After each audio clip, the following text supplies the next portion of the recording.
संविधान मतलब मौलिक अधिकार की विशेषता। विशेषता में पहला क्या था? संविधान द्वारा संरक्षित, मतलब संविधान संरक्षित मतलब संविधान गारंटी देता है जो भी मौलिक अधिकार आपको दिया गया है उसके लिए आप कोर्ट भी जा सकते हैं और ये आपका अपना अधिकार है। और मौलिक अधिकार का एक और जो विशेषता है वो ये है कि ये किसी इंडिविजुअल व्यक्ति के लिए होता है। किसी, यहाँ पे लिखना जरूरी है, थोड़ा जगह छोड़ा है कॉपी में, किसी एक व्यक्ति के लिए होता है।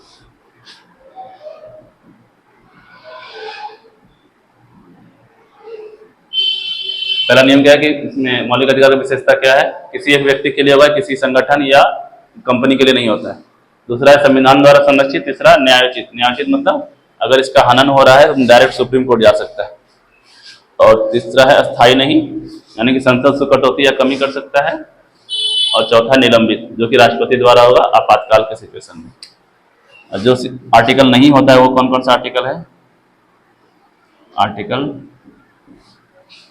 20 और 21 जो है ये निलंबित नहीं होता है।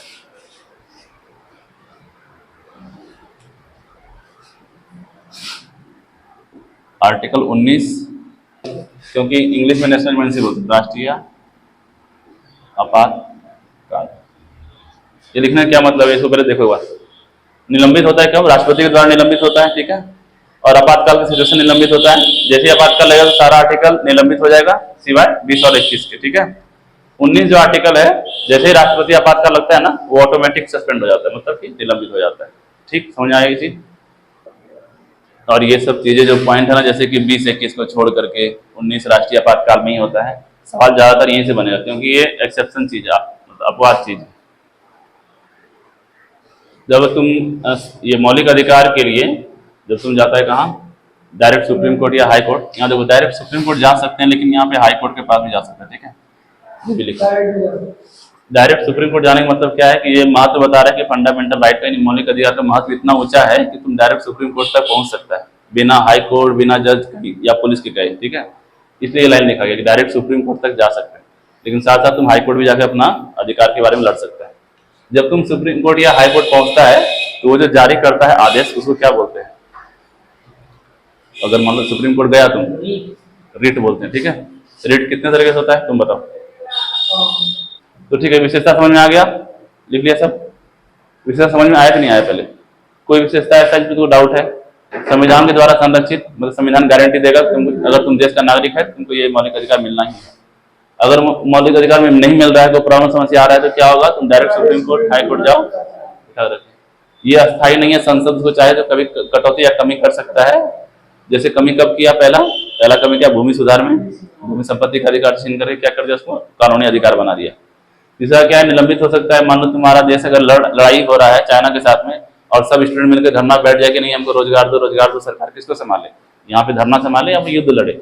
इसलिए क्या कर सकता है कि कुछ समय के लिए निलंबित कर सकता है कि अभी हमको इस धरना से ज्यादा जरूरी हमारा है कि देश को पहले बचाएं जो देश में लड़ाई हो रहा है, इसलिए इसको निलंबित किया जा सकता है। निलंबित में भी क्या? 20 और 21 जो आर्टिकल वो कभी निलंबित नहीं होगा। 19 आर्टिकल जैसे राष्ट्रीय आपातकाल यानी कि नेशनल इमरजेंसी लगता है वो ऑटोमेटिकली सस्पेंड हो जाता है। सस्पेंड मतलब निलंबित, इसको होता है निलंबित, सस्पेंड। देखो आपातकाल 3 तरीके से होता है, इसको हम लोग आगे पढ़ेंगे सही से। आपातकाल 3 तरीके से होता है। एक होता है राष्ट्रीय, एक होता है राष्ट्रपति शासन और एक होता है फाइनेंशियल। फाइनेंशियल को हिंदी में क्या कहते हैं? हिंदी में क्या कहते हैं? वित्त। आपातकाल वित्त नहीं कहते होंगे, जो भी कहते हैं तो अपना हिंदी सोच के लिखना, फाइनेंशियल।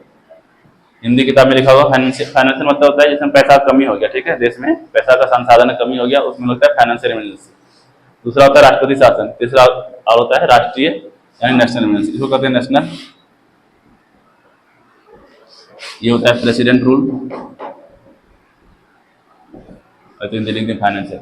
राष्ट्रीय नेशनल इमरजेंसी में क्या होता है कि मान लो कोई देश हमारे देश पे आक्रमण कर दिया या अपने देश के अंदर ही आर्म रिबेलियन मतलब कि सशस्त्र विद्रोह हो गया, यानी बहुत सारे लोग निकल गए, पूरा बंदूक लेकर टैंक लेकर निकल गया, तो उस टाइम पे जो इमरजेंसी लगता है वो कौन सा होता है? राष्ट्रीय, क्योंकि वो राष्ट्रीय तौर पे मतलब इफेक्ट कर रहा है सबको, क्योंकि देश के लिए काम है ना उस टाइम पे। क्या कि देश पे हमला हो गया तो देश का बात है तो कौन सा लगेगा, राष्ट्रीय इमरजेंसी। और ये जब भी लगता है तो पूरे देश पे एक साथ लगता है, ठीक है। राष्ट्रपति शासन क्या होता है कि मान लो कोई जैसे बंगाल है, बंगाल का सरकार सही से काम नहीं कर रहा है, संविधान के रूप से नहीं चल रहा है, वहां एक बार मान लो मुख्यमंत्री बन गया, वो अपने हिसाब से चल रहा है, अपने हिसाब से काम कर रहा है, संविधान में जो भी मौलिक अधिकार दिया, जो भी कानून है उसके हिसाब से काम नहीं कर रहा, तो वहां क्या लग जाएगा, राष्ट्रपति शासन। राष्ट्रपति शासन क्या होता है, किसी एक पर्टिकुलर एरिया पे लगता है। मान लो बंगाल में खराब हो रहा है तो इसका मतलब ये नहीं कि तुम पूरा भारत में राष्ट्रपति शासन लगा दो, वो कहाँ लगेगा, बंगाल में लगेगा।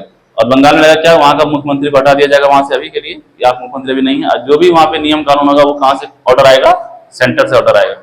फाइनेंशियल इमरजेंसी में क्या होता है कि देश का मान लो पैसा है वो कम पड़ गया, या अनाज वगैरह दिक्कत हो गया, और लोगों को पैसा देने, सरकारी लोगों को पैसा देने के लिए नहीं है, खिलाने के लिए, राशन देने के लिए पैसा नहीं है, लोग भुखमरी से मर रहे हैं, उस टाइम पे क्या लगाते हैं, फाइनेंशियल इमरजेंसी। इस टाइम पे क्या होता है, ये भी पूरा देश में लग सकता है। देश में क्या मतलब कि सरकारी जो नौकर वगैरह हैं, ऑफिसर वगैरह, उसका तनख्वाह रोक देना, पेंशन रोक देना चाहिए। पहले आपका जो कोटा है जैसे राशन, अब देखो राशन सबको देना जरूरी है कि पेंशन देना जरूरी है, सबको राशन जरूरी है, इसलिए ठीक है। ये 3 तरीके से होता है, ये वो जनरल, ये आगे हम लोग पढ़ेंगे। समझ में आ गया आपातकाल क्या होता है चीज, बताओ।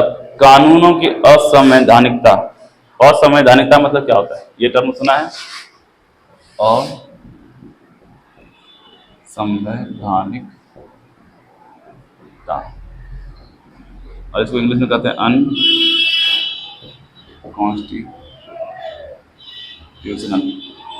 क्या होता है असंवैधानिकता, असंवैधानिकता हमने कल कल के लेक्चर में देखे थे, कल के लेक्चर में असंवैधानिकता देखे थे। अगर मान लो कोई कानून बनाया, नियम कानून, और वो मौलिक अधिकार से मैच नहीं खा रहा है, या मौलिक अधिकार को ही उल्लंघन कर रहा है, तो क्या होगा, वो असंवैधानिक होगा। असंवैधानिक मतलब संविधान के अनुसार नहीं है वो चीज, इसलिए उसको क्या कहेंगे, असंवैधानिक कहेंगे, इंग्लिश में अनकॉन्स्टिट्यूशनल। और वो क्या होगा, नियम कानून रद्द हो जाएगा, वो संविधान से बाहर हो जाएगा। देखो कानून की असंवैधानिकता कितने तरीके से होती है,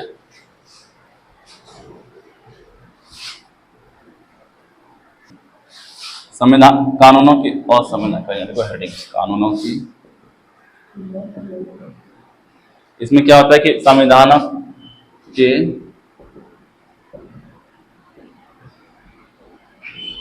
प्रावधानों के विरुद्ध,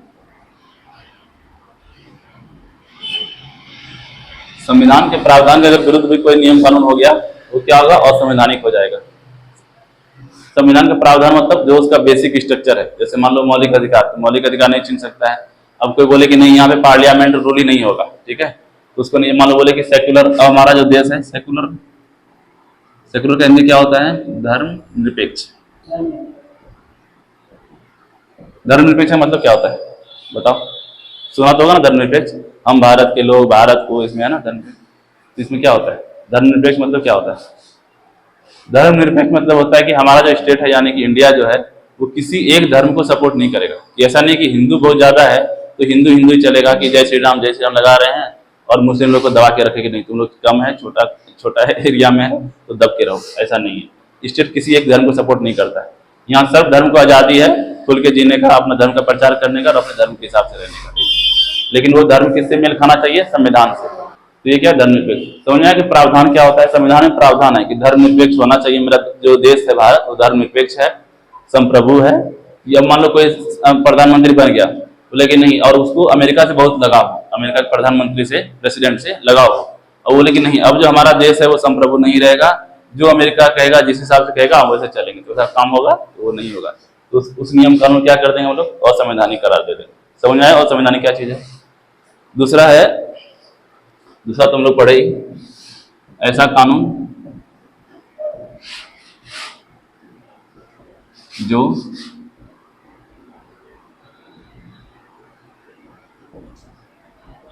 मौलिक अधिकारों का उल्लंघन करता हो। ये तो हम लोग पहले समझ लिया है कि जो मौलिक अधिकार का उल्लंघन करेगा वो असंवैधानिक हो जाएगा। तीसरा जो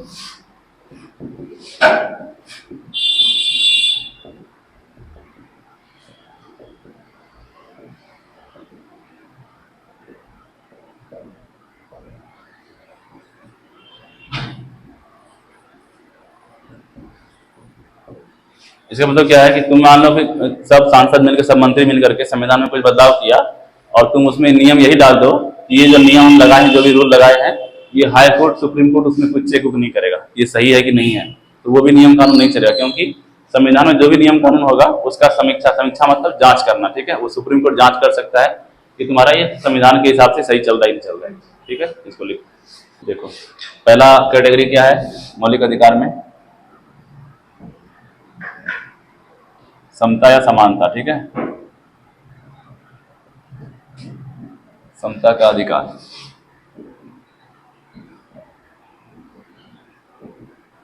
कहां से कहां तक आर्टिकल है? अनुच्छेद 14 से 18, ठीक। समानता, समानता देखो दो तरीके से होता है, एक होता है विधि के समक्ष, और दूसरा बताओ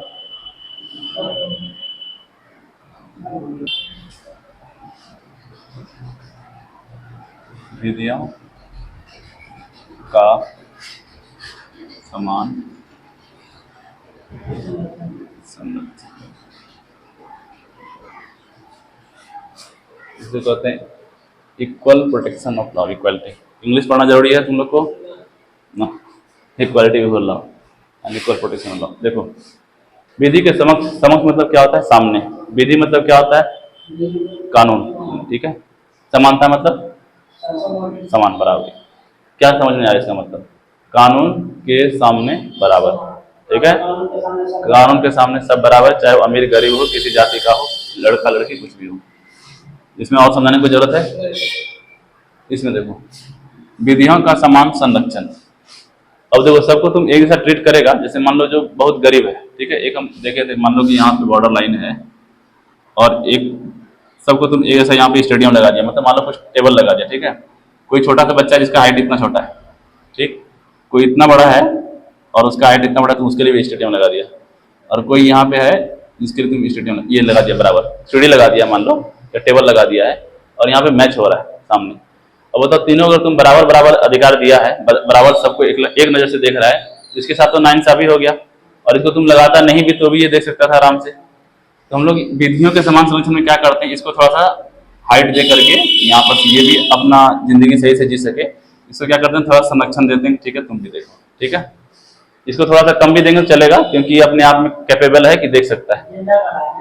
और ये क्या है कि जनरल, अब देखो ईडब्ल्यूएस लाया गया कि जनरल में भी कुछ कुछ लोग हैं जो नहीं कर पा रहे। अब देखो इसको क्या है कि इसको भी थोड़ा सा संरक्षण हम लोग रिजर्वेशन दे दिए, रिजर्वेशन कह दिए, आरक्षण दे दिए। इससे क्या होगा कि ये भी अपना काम जिंदगी सही से जीना शुरू कर दिया, ये भी जी रहा है, ये भी जी रहा है। ये होता है विधियों का समान संरक्षण, कि सबको अनइक्वल को अनइक्वल ट्रीट करे। इसमें क्या होता है कि असमान को असमान देखना, असमान को असमान देखना नहीं बोल सकते, असमान को असमान, चलो अवसर देना, चलो अवसर देना करते हैं, ठीक है। असमान, असमान मतलब क्या होता है? जो बराबर नहीं है तुम लोग के साथ में, तुम जैसे मान लीजिए ये तीनों बराबर आपस में नहीं था, ठीक है, इसको बराबर फिर हम बराबर बराबर टेबल भी नहीं लगाए, इस सबको असमान व्यक्ति को असमान अवसर देना, ठीक है। बस ये लाइन को समझो कि असमान मतलब क्या, ये छोटा सा बच्चा था, इसको तुमने क्या किया, लंबा सा टेबल लगाया ताकि ये भी अपना मैच देख सके। ये बड़ा था, तुम इसको टेबल नहीं भी लगाता, ये क्या होता, अपना आराम से मैच देख सकता था। यानी कि असमान, अनइक्वल को अनइक्वल ट्रीट करना, ठीक है। विधि के समक्ष समानता, ये समझ में आ गया। विधि समक्ष समानता ये किसमें आर्टिकल में है? ये आर्टिकल है अनुच्छेद 14 में, कि विधि नियम जो संविधान के सामने है वो सब बराबर होगा। और कुछ लोग हैं जिसको हम लोग क्या करेंगे, थोड़ा रिजर्वेशन देंगे, आरक्षण देंगे, ताकि वो भी हमारे संविधान में आगे आ सके और जिंदगी से जी सके। और ये जो नियम है 14 नंबर आर्टिकल, ये नागरिक पे लगता है कि सब पे लगता है? ये सब पे लगता है, चाहे वो देश का नागरिक हो, ये सभी पे लगता है। मतलब नागरिक और विदेशी सभी पे लागू होता है, ठीक है। आर्टिकल 15, अनुच्छेद 15 क्या कहता है? यानी कि जाति, धर्म, लिंग, धर्म, मूल, वंश और जन्म स्थान क्या है ना कि ये सारा वर्ड इसलिए लिखना जरूरी है क्योंकि तुमको एग्जाम में ऑप्शन आएगा। किसी में मान लो ये 3 लिख दिया, ठीक है, ये 3 छोड़ दिया, और किसी में सब लिख दिया, तो तुमको सब जिसमें लिखा होगा उसको सेलेक्ट करना है। या फिर 3 लिख दिया और इसमें से लिंग की जगह पे कुछ और लिख दिया, ठीक है, कि स्त्री पुल्लिंग नहीं होना चाहिए, स्त्री या पुरुष नहीं होगा, तो तुमको पूरा पूरा एक एक वर्ड पता होना चाहिए क्या क्या है। मान लो तुम अगर जन्म स्थान तुम नहीं पढ़ा होता और जन्म स्थान यहाँ पे लिख देता, तुमको लगता है जन्म स्थान तो है नहीं, तो तुम क्या करता, उसको काट देता। तो इसलिए सब हर एक ऑप्शन पता होना चाहिए। तो क्या क्या ऑप्शन इसमें है? धर्म, मूल, वंश, जाति, लिंग और जन्म। धर्म, मूल, वंश, जाति, धर्म और लिंग, इसके आधार पे भेदभाव नहीं कर सकते।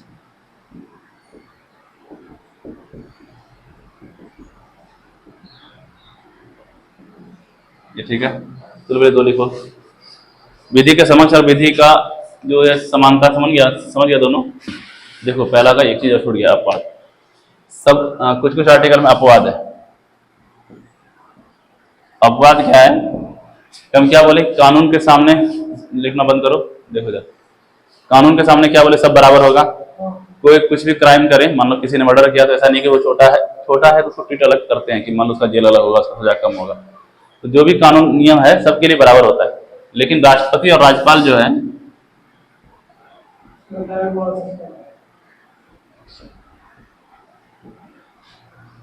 राज्यपाल है, ठीक है, राज्यपाल। राज्यपाल क्या है, अगर जब तक वो पद पे है, मतलब जब तक वो राष्ट्रपति है, जब तक वो राज्यपाल है, तब तक तुम उस पर मुकदमा नहीं चला सकते, उसको कोर्ट में लेकर नहीं जा सकता कि आपने ऐसा क्यों किया। वो अपने अवधि में, जो कार्य अवधि है, उस अवधि में वो कुछ भी काम कर सकता है और वो इसके लिए जवाबदेह नहीं होता है, ठीक है। मतलब अगर वो मर्डर कर दिया और तुमसे जो राष्ट्रपति मर्डर कर दिया है, लेके चलो उठा के, कैसे, तो नहीं ले जा सकता, ठीक है। कब तक?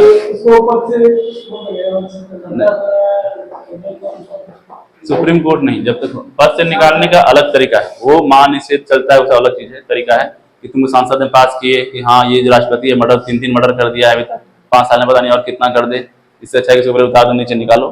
तो वो अलग निकाले, जब तक तुम उतार देगा तब जाके उसके बाद उससे मुकदमा चलेगा कि आपने ऐसा क्यों किया, क्या है, नहीं है।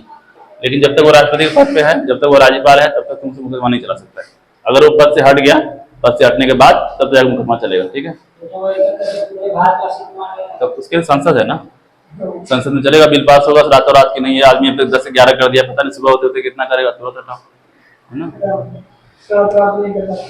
इसका अपवाद देखो, ये आर्टिकल कितना है, ये आर्टिकल है 300 नहीं 361, अपवाद का आर्टिकल जो है 361 आर्टिकल देता है, 361 आर्टिकल का ये है। अपवाद में क्या है, अब देखो हम क्या बोले यहाँ पे, अपवाद क्या होता है, 15 आर्टिकल में क्या है, जन्म, धर्म, लिंग, मूल, वंश, इसके आधार पर आप कभी भी किसी का भेदभाव नहीं करेंगे।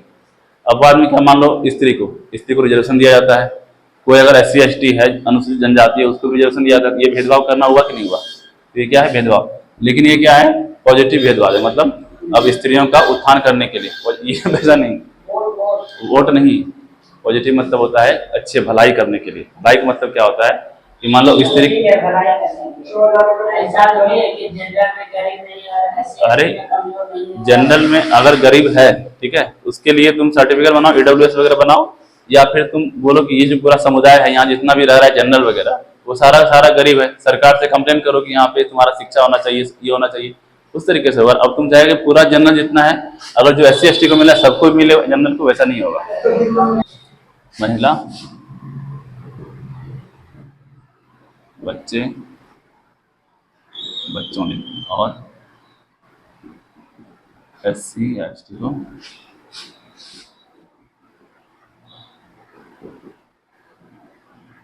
आरक्षण।